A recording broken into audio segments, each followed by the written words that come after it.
Good morning 12th class.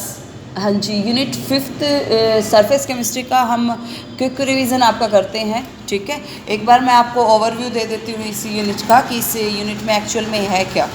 ठीक है, surface chemistry हमने आपकी जो यूनिट है मैंने आपको रिवीजन के लिए दी थी, तो एक बार जल्दी से हम देख लेते हैं कि इस यूनिट में आपके पास क्या क्या इंपॉर्टेंट टर्म्स हैं जो आपको अपने माइंड में रखनी है। क्वेश्चन किस टाइप से बनते हैं, कहाँ से किस टॉपिक से क्वेश्चन बन सकते हैं।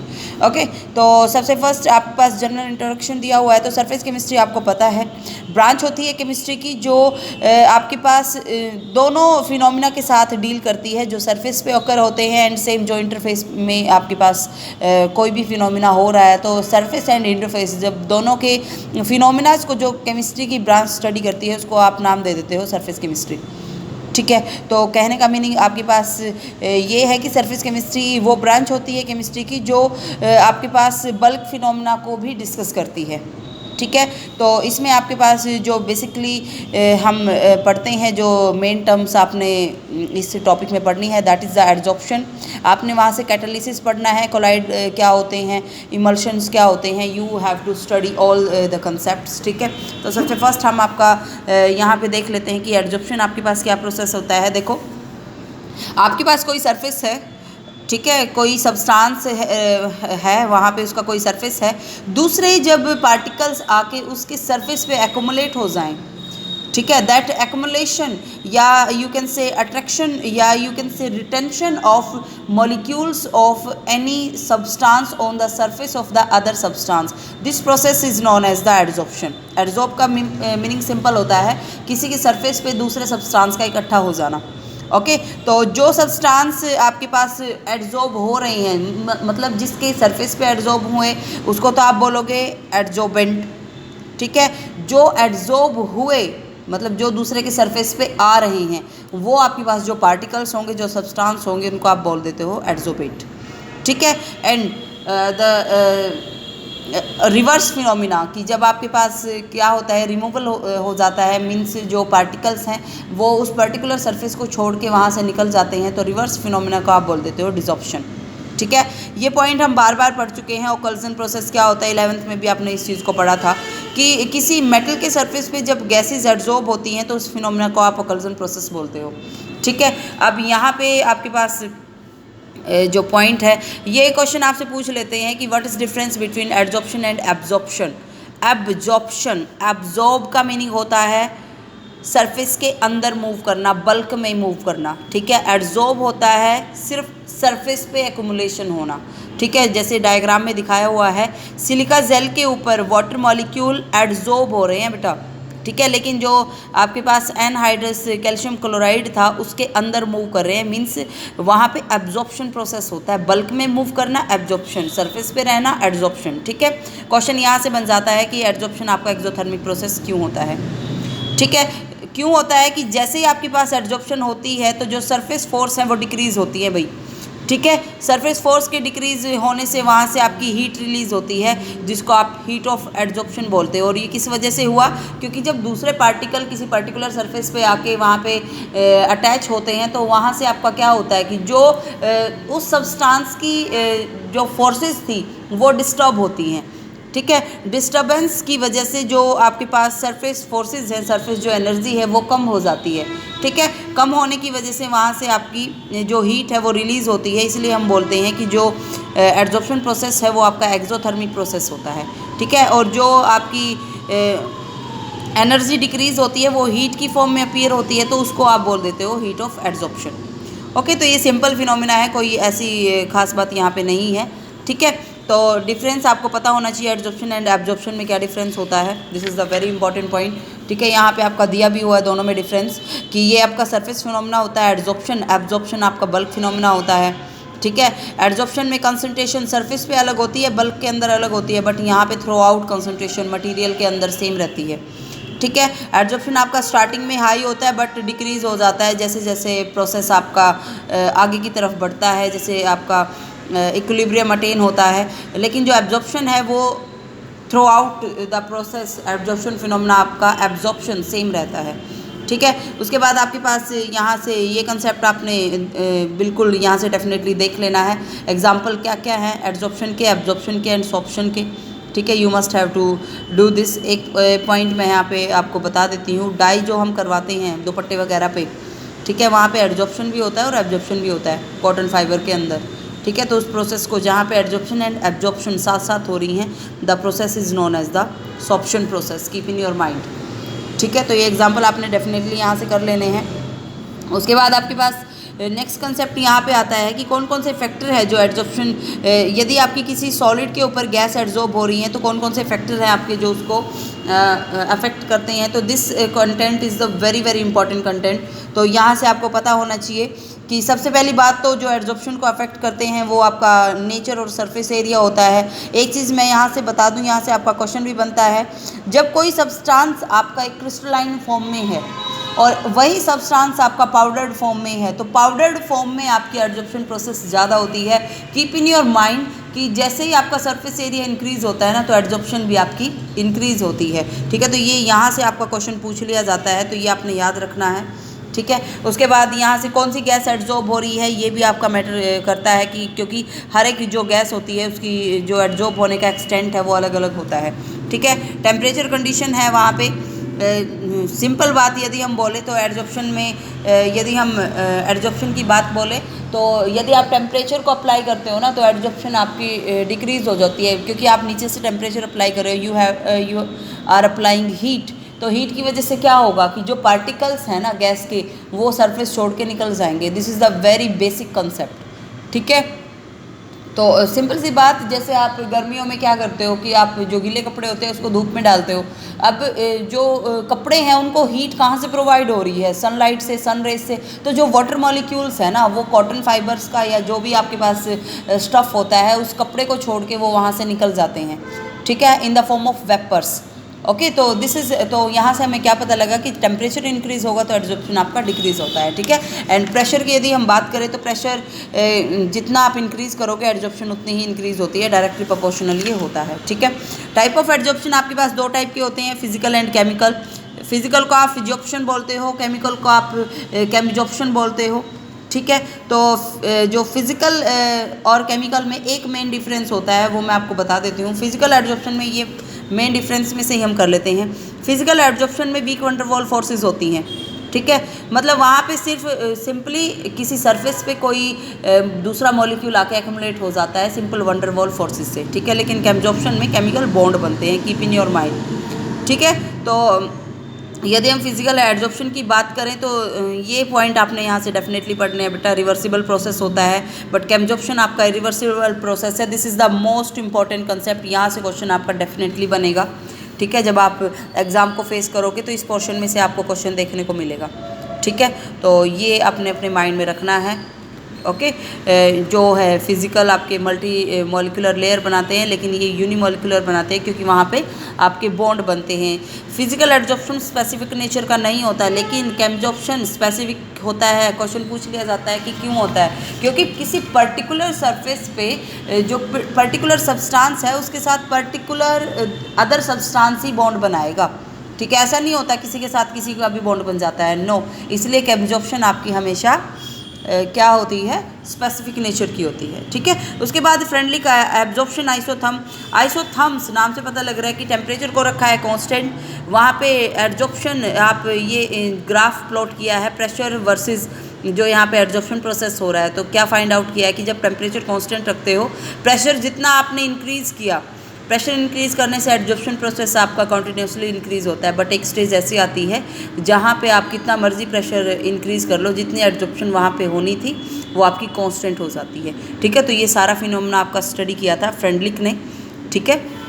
तो फ्रेंडलिक जो एड्जॉर्प्शन आइसोथर्म है वो आपके पास क्या होता है, it is the graph between amount of gas adsorb per gram of adsorbent and the equilibrium pressure at constant temperature, ठीक है। तो उन्होंने आपका क्या बताया था, उन्होंने इस जो ग्राफिकल इक्वेशन है यहाँ से क्या फाइंड आउट किया था कि जब आपके पास प्रेशर की वैल्यू लो होती है तो एड्जॉर्प्शन आपकी डायरेक्टली प्रोपोर्शनल होती है प्रेशर के, ठीक है। लेकिन हाई प्रेशर कंडीशन में वो आपके प्रेशर के इक्वल नहीं होती, तो x/m directly proportional to P0। P0 का मीनिंग आपके पास क्या होता है कि इंडिपेंडेंट होती है प्रेशर के, पी नॉट की वैल्यू 1 होती है, कीप इन योर माइंड 1 आएगी वैल्यू, ठीक है, मैथ वाले बच्चों को अच्छे से पता होगा, ठीक है। तो इसको आप ऐसे लिख सकते हो x by M is equal to constant x into P की पावर नॉट। तो यदि हम इंटरमीडिएट रेंज की बात करें तो इंटरमीडिएट रेंज में आपके पास जो प्लॉट है, प्लॉट से आपको पता लग रहा है कि जो एड्जॉर्प्शन है that will be directly proportional to P की पावर 1 बाई एन, ठीक है, 1 बाई एन फ्रैक्शंस में होगी, ठीक है। तो ये आपके पास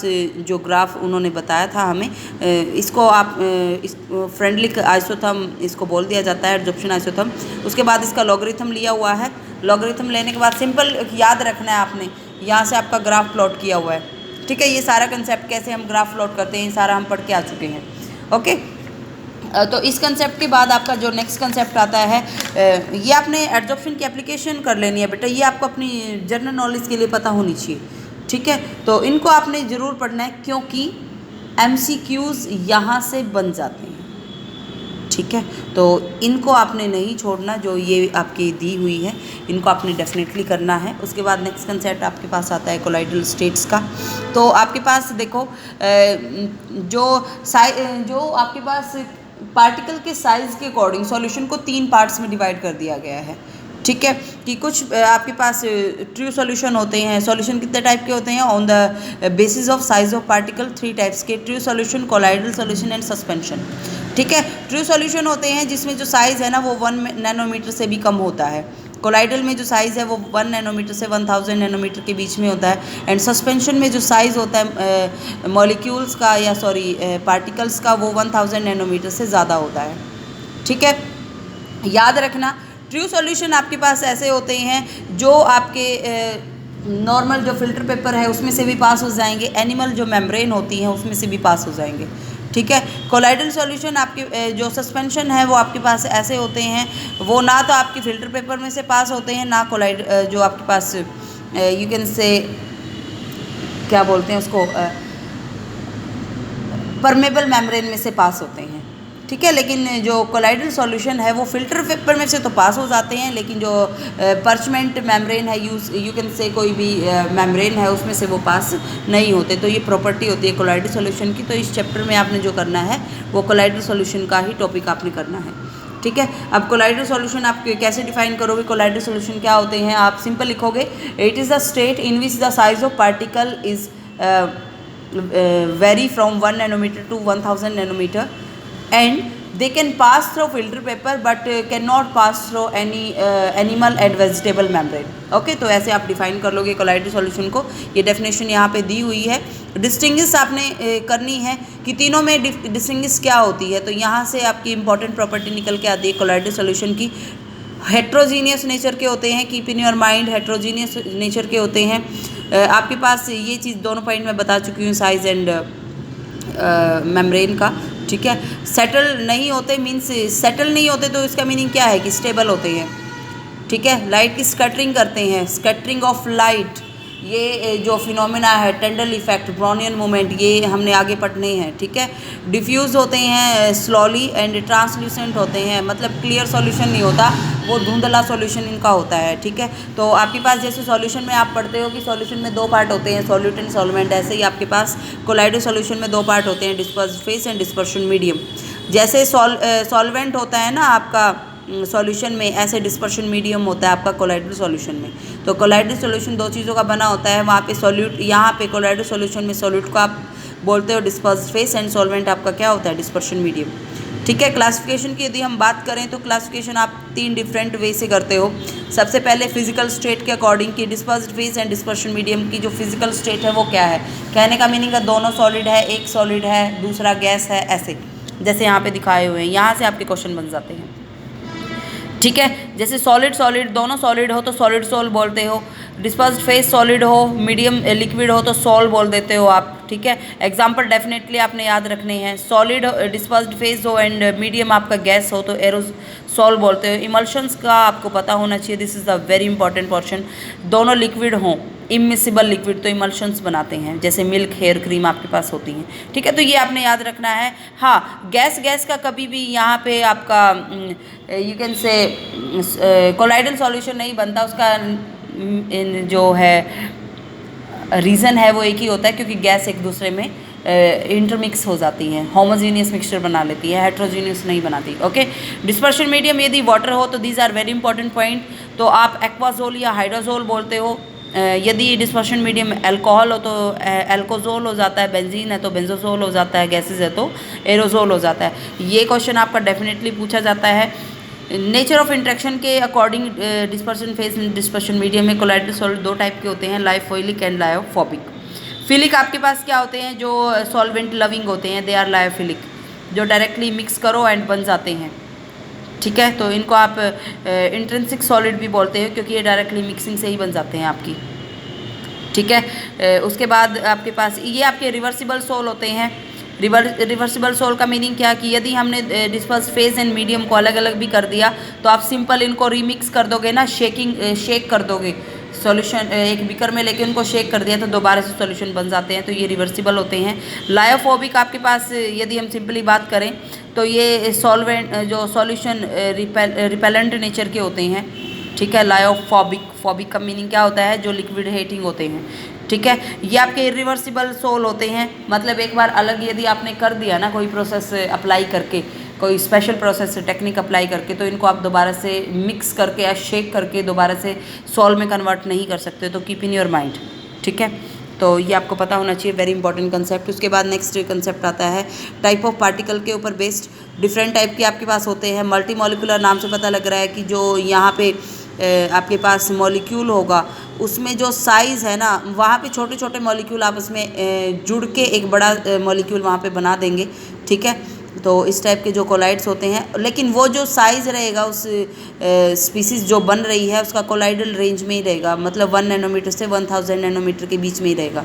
तो उसको आप बोलोगे मल्टी मॉलिक्यूलर लेयर, क्योंकि वो किससे बनी है, by the aggregation of a lot number of atom and smaller molecule. ठीक है, मल्टी मॉलिक्यूलर। मैक्रो मॉलिक्यूलर का मीनिंग आपके पास क्या होता है कि बिग साइज मॉलिक्यूल होते हैं जिसको आप मैक्रो मॉलिक्यूल बोलते हो। जब आप उसको क्या करते हो, किसी सूटेबल लिक्विड में डिज़ोल्व करते हो ना, तो वो आपके पास आपके जो सॉल्यूशन बनाते हैं वो कोलाइडल रेंज में पार्टिकल का साइज़ आ जाता है, तो उसको आप मैक्रो मॉलिक्यूल से कोलाइड बोल देते हो। एसोसिएट का कंसेप्ट, मिसल फॉर्मेशन पढ़ चुके हो बहुत अच्छे से। ठीक है, आई थिंक ये आपका 10th क्लास में भी आता है कि कैसे आप किसी भी क्लॉथ को साफ़ करते हो। ठीक है, ऑयल को आप कैसे निकालते हो। मिसल फॉर्मेशन का कंसेप्ट क्या है, सीएमसी आपके पास जो कंसंट्रेशन होती है, क्रिटिकल मिसल कंसंट्रेशन। ठीक है, और आपके पास एक होता है क्राफ्ट टेम्परेचर। ये ऐसे टेम्परेचर और ऐसी कंसंट्रेशन होती है, इसके ऊपर आपके पास मिसल फॉर्मेशन हो सकती है। ठीक है, मतलब यदि हम इस टेम्परेचर एंड इस कंसंट्रेशन से नीचे की बात करें तो वहाँ से मिसल्स आपके नहीं बनेंगे। ठीक है, तो कीप इन योर माइंड। तो उसके बाद मैकेनिज्म बता रखा है यहाँ पे। आपको पता है कि 2 पार्ट होते हैं मिसल फॉर्मेशन जब होती है, एक हाइड्रोफोबिक टेल होती है और एक हाइड्रोफिलिक हेड होता है। ठीक है, तो जो क्लिनजिंग एक्शन होता है सोप का, वो मिसल फॉर्मेशन के ऊपर ही बेस्ड होता है कि किसी भी जो आपके पास क्लॉथ होता है उसमें से आप ऑयल एंड ग्रीस को कैसे रिमूव करते हो। ठीक है, तो ये बेटा आपका ऑल कंसेप्ट था। ये डिफरेंस आपने ज़रूर पढ़ लेने हैं, यहाँ से आपका क्वेश्चन बनने के चांसेस हैं, तो कीप इन योर माइंड। ठीक है, प्रिपरेशन की यदि हम बात करें कोलाइडल सॉल्व की, तो डिफरेंट मेथड होते हैं आपके पास प्रिपरेशन के। तो सबसे फर्स्ट मेथड यहाँ पे आपका जो दिया हुआ है that is the mechanical disintegration bricks method. This is very important. ठीक है, तो इसको आपने याद रखना है। पेप्टाइजेशन, इसको पेप्टाइजेशन का मीनिंग क्या होता है कि जो फ्रेशली प्रिपेयर्ड प्रेसिपिटेट है ना, उनको आप कन्वर्ट कर देते हो कोलाइडल सॉल्व में, किसी मीडियम में उनको शेक करके। ठीक है, और थोड़ा बहुत इलेक्ट्रोलाइट डाल के, ताकि जो कोलाइडल सॉल्व बने वो स्टेबल हो जाए, तो उसको आप बोल देते हो पेप्टाइजेशन प्रोसेस। और जो इलेक्ट्रोलाइट डाला है that is the peptising agent. ठीक है, उसके बाद आपके पास नेक्स्ट जो मेथड ऑफ प्रिपरेशन आपके पास आता है that is the condensation chemical reaction से। तो ये एक बार ज़रूर देख लेना। ओके, प्योरिफिकेशन का कंसेप्ट आता है। डायलिसिस प्रोसेस क्या होता है, अल्ट्रा फिल्ट्रेशन क्या होती है, अल्ट्रा सेंट्रीफ्यूगेशन क्या होती है। ठीक है, तो ये बेसिक बातें बेटा देखो ये आपको करनी पड़ेंगी। ओके, फिजिकल प्रॉपर्टी की बात आती है तो यहाँ से आपने जो करना है वो आपने ब्राउनियन मूवमेंट को डेफिनेटली पढ़ लेना है कि ब्राउनियन मूवमेंट का रीज़न आपके पास क्या होता है, what do you mean by Brownian movement. Okay, Tyndall effect क्या होता है, स्कैटरिंग होना लाइट की। कोलाइडल सोल में से जब हम लाइट को पास करते हैं तो वो स्कैटर हो जाती है। क्यों, क्या इंपॉर्टेंस है आपके पास स्टैंडर्ड इफेक्ट की? You must have to know that electrical property. इस चीज़ में बच्चों को बहुत कन्फ्यूज़न रहती है कि चार्ज कैसे प्रोड्यूस होता है। मतलब हम आप ये बोलते हो ना, सोल आपके पास नेगेटिव भी होते हैं, पॉजिटिव भी होते हैं, तो जो सोल है उसके ऊपर चार्ज कैसे प्रोड्यूस हुआ? सबसे फर्स्ट थिंग तो बेटा यहाँ पे आपके पास आ जाती है कि ओरिजिन, दोनों टाइप के सोल आपके पास होते हैं, पॉजिटिव भी होते हैं, नेगेटिव भी होते हैं। तो सबसे फर्स्ट जो मतलब ओरिजिन इलेक्ट्रिक चार्ज का कहाँ से होता है कि या तो फ्रिक्शन आपके पास प्रोड्यूस हो, मतलब जो कोलाइडल पार्टिकल है ना डिस्पर्शन मीडियम एंड फेज के, वो आपस में कोलाइड करेंगे, रबिंग होगी, वहाँ पे रबिंग होगी तो कहीं ना कहीं वहाँ से फ्रिक्शन की वजह से चार्ज प्रोड्यूस होगा। ठीक है। या जैसे आपने ब्रिग्स आर्क मेथड में क्या होता है कि जैसे आपके पास जो पार्टिकल्स होते हैं ना, वो इलेक्ट्रॉन को कैप्चर कर लेते हैं एयर से। ठीक है, तो ऐसे भी चार्ज प्रोड्यूस हो जाता है। अब जब इलेक्ट्रॉन को कैप्चर करेंगे तो नेगेटिवली चार्ज सोल हो जाएगा। उसके बाद this is the very important point, यदि आप प्रेफरेंशियल एड्जॉर्प्शन कराते हो आयंस की सॉल्यूशन से, ठीक है, कहने का मीनिंग है, समझो इस चीज़ को, आपके पास दो चीज़ें हैं। आपने वहाँ से AgI का सॉल्यूशन बनाया है, एक आपने सोल बनाया है सिल्वर आयोडाइड का, मिक्स किया है आपने KI सॉल्यूशन को AgNO3 के साथ। ठीक है, दो केस बनते हैं। जब आपका KI एक्सेस में हो, KI एक्सेस में होगा तो वहाँ पे AgI का सोल तो आपका बन गया है। अब KI एक्सेस में है तो जो आयोडाइड आयन होते हैं ना आपके पास, वो AgI के सरफेस पे एक्युमुलेट हो जाते हैं, एक वहाँ से फिक्स लेयर प्रोड्यूस कर लेते हैं AgI के सॉल्यूशन पे। तो जो सोल बन जाता है उस पे चार्ज कितना आ जाता है? नेगेटिव। अब K पॉजिटिव जो रहेंगे वो सॉल्यूशन में के अंदर ही रहेंगे। ठीक है, तो वो आपके पास जो लेयर होगी ना, वो आपके पास कॉन्टिन्यूसली मोशन में रहेगी। ठीक है, ये पॉइंट समझ आया। अब दूसरा केस क्या बनता है भाई, AgNO3 एक्सेस में हो, AgNO3 एक्सेस में होगा तो क्या होगा, जो सिल्वर पॉजिटिव हैं वो आपके पास AgI के अराउंड एक्युमुलेट हो जाएंगे। नाइट्रेट तो सॉल्यूशन में घूमते रहेंगे ना, AgI के अराउंड एक्युमुलेट हो गए तो जो सोल है उस पर चार्ज क्या आ गया? Positive charge. अब इस चीज़ को समझो, मैंने बताया है, एक तो आपके पास फिक्स हो जाएगी लेयर I नेगेटिव की। ठीक है, K पॉजिटिव सॉल्यूशन में घूमते रहेंगे, जिसको आप या तो मोबाइल लेयर बोलोगे या डिफ्यूज़ लेयर बोलोगे। ठीक है, तो इन दोनों में, fix layer and diffuse layer के बीच में जो पोटेंशियल डिफरेंस होता है ना, उसको आप बोल देते हो zeta potential. Keep in your mind, this is the very important concept. आपसे पूछ लिया जाता है what do you mean bye zeta potential and Helmholtz electrical double layer क्या होती है। तो जो ये डबल लेयर बनती है ना, एक फिक्स लेयर और एक आपके पास मोबाइल लेयर अराउंड सोल, ठीक है, जिसकी वजह से चार्ज प्रोड्यूस होता है, तो इन लेयर्स को आप क्या बोल देते हो? डबल लेयर को of opposite charge, Helmholtz electrical double layer. Okay, उसके बाद this is also very important concept, electrophoresis and cataphoresis. ये प्रॉब्लम बहुत सारे बच्चों को आ रही थी, जीटा पोटेंशियल क्या होता है मैम, ये चार्ज कैसे प्रोड्यूस होता है। ठीक है, तो मैंने आपको कंसेप्ट बता दिया है, इस कंटेंट को आप पढ़ोगे तो you will find it very easy.